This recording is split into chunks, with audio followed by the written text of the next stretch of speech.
ToyTractorTimes.com is at the 2013 National Farm Toy Show in Dyersville, Iowa. We have Jeff Borth, who has got a great Minnesota farm display of sugar beet harvest and a grain operation. He's going to give us a tour of his layout. Alright, this is based off in early fall. We're just starting sugar beet harvest. The farm runs 16,500 acres. Corn, soybeans, peas, beans, sugar beets. Over here we got one of the trucks leaving the field loaded with sugar beets already. Headed off to one of the piling stations. And what do you use to make your sugar beets? Well, it's actually mustard seed, brown mustard seed. Makes it look like there's a little dirt still on the sugar beet. It's a side dump trailer, goes up under the piler and tips off to the side, and there'd be doors all the way across the side, and they all open up and all the beets fall out. Mm. And this is neat. It looks like you've got the whole lineup here. Everything's the on farmers there. And all the equipment. That's a lot of tires to take care of, yes, and oil to change. A lot of stuff to keep track of. Shows that there's three combines on there, 290, a 9120, a 9230, and a 7088. 7088 would be out in the field right now, finishing up some of the double crop pea beans. We double crop our peas after to take the peas off, put soybeans back into the field. So that field combine is out in the field, finishing up that crop. And this bin system is impressive. How many bushels does it hold? That I couldn't tell you right now. Okay. The last time, I can't think of right now, but I know each big bin is 160,000 bushels. Mm. This would be just for drying corn. There's no semis coming in right now, they're doing soybeans. So this would be just for corn drying. Everything was, some of it's scratch built by myself. I just built the dryer, tower dryer, the grain legs and conveyors, and then I detailed all the grain bins out. That's a lot of work, putting all the fans and ladders. Yes, it was. Getting the plastic to stick to the standing plastic was quite a pain too. It's neat to see all the GSI bins. GSI is a pretty popular bin in our area, so I just stuck with what's in our area. Then it looks like the farm's getting ready to do some tiling here. Yep, they lay their own tile. It's hooked onto a 9430 teeth tile plow. Once they get done with beets, get done with some of the corn, they'll have some extra guys to go out in the field and start laying tile. Now, what are the orange flags for on the tractor? Orange flags are, if we're putting up a new tile line, put a tile intake out in the field, you're going to put a flag out by it and mark where it is. Back in my beet field, I actually have an orange flag out there to show where a tile intake would actually be. Tile and intake is going to take away the extra water. If you get, say, like a monsoon rain storm, it's going to take away that extra water faster. Is the flag also there so you don't run your ripper right on top of it? That too. Marks it so you don't dig it out of the field, run over it. Inside the shed here we got two different planter styles.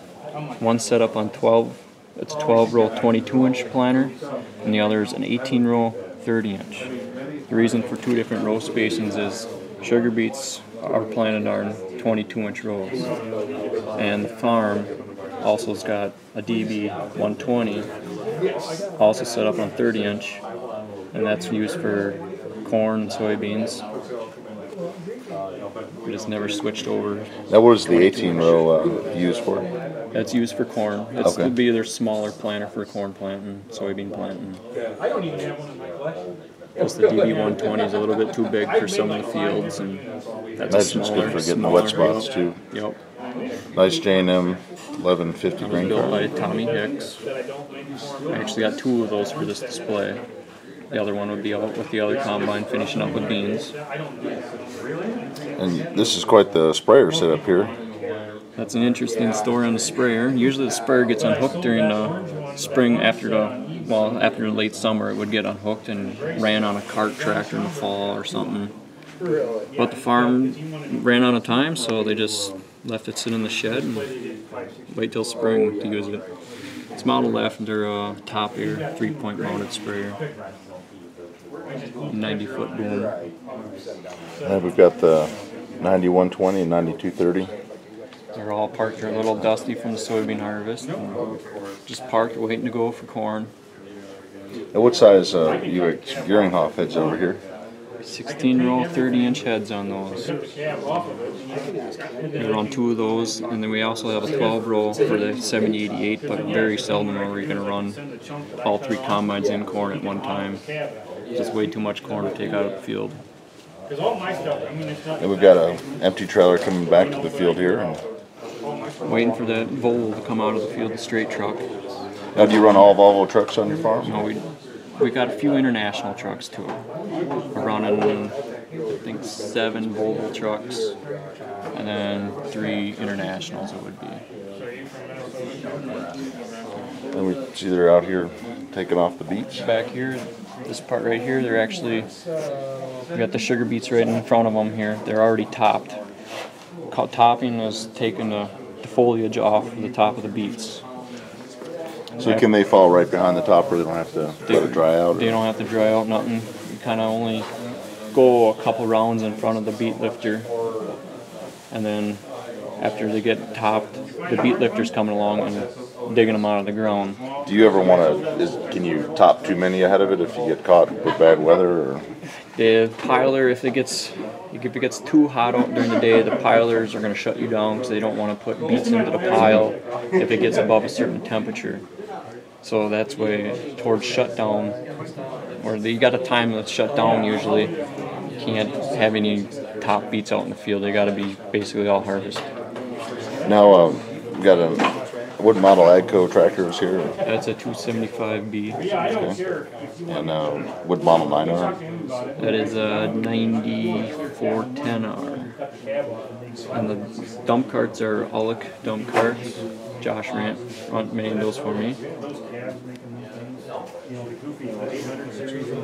And lifter would be a MIDI technology lifter. how many rows does it take? That is a 12-row lifter, Okay. 22-inch spacing. Tractors are the lifter tractors and the defoliator tractors. Those are both spaced out at 22-inch rows. It looks like we have another Agco DT275 and a 9410, Yep. or actually is that It's a 9330? 9330 on that Okay. one. Each of the cart tractors also have tires on the front end for a push bar. It gets a little muddy at beet harvest time, so give a truck a little extra push to get them out of the field. Now this harvester over here has a wheel. The other one looks like it just had conveyors. This would be one that they're demoing right now. This is called the Ferris Wheel type on the back end. MIDI brought one out just to trial, see if the farm wants to switch over to it. And then here we have the taking off the tops. That was a 9630 on, or a 7630 on topper. It's also spaced at 22-inch rows. Now is it flails under there that shredded off? There's about 3 sets of flails underneath there just to brush off the beets. It doesn't harm the beet at all. It's sort of like a stock chopper, except it ain't gonna How many feet wide is it? Or? be 22 feet wide. Okay. It's a big lawnmower. Yes, it is. And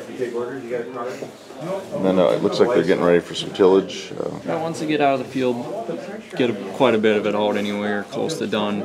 We'll come in with the 9560R on there and pulling a Wishick disc. Wishick disc was built by Jacob Larson. Very nice. And you got a John Deere 2700. It's one of 4 rippers that they run. The other 4 are on another site or out in the other field right now.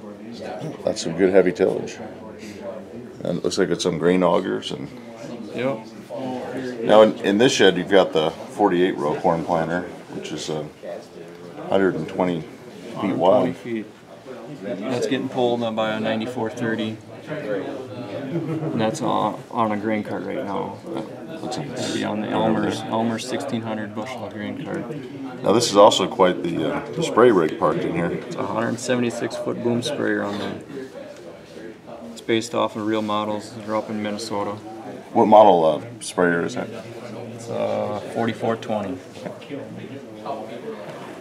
And then we can see the 9430 planter tractors on grain duty now. That tractor's got lights actually added to the top of the cab. The lighting package on John Deere's weren't too great, that style. So they added more lights to the top for getting out 120 feet of planter. You could see better at night while planting. And then looks like you have another heavy harrow here. Yep. Right way harrow, 70 foot. And what is that used for? Just to drag the corn stalks over in the spring after you get planted. Just to level the ground a little bit. Then you've got the hog operation. This is a 2,000 head barn.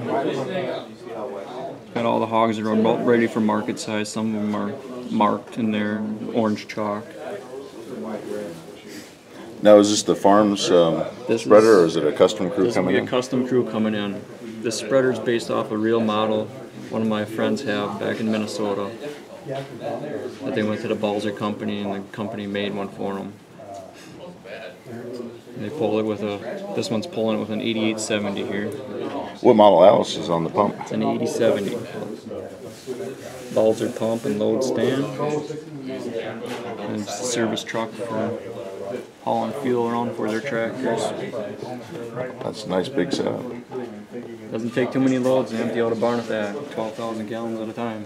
Then out here on the road, it looks like maybe a neighbor's going by with his disc. Yep. It's a 5288. That was built by John Etchie, and then it's pulling a 49.6 disc, 22-foot disc. That was built by Jacob Larson also. He definitely did some nice discs. He does some nice job. Jeff, thank you very much for the tour, and appreciate you taking the time to build this and share it with everybody. Thanks.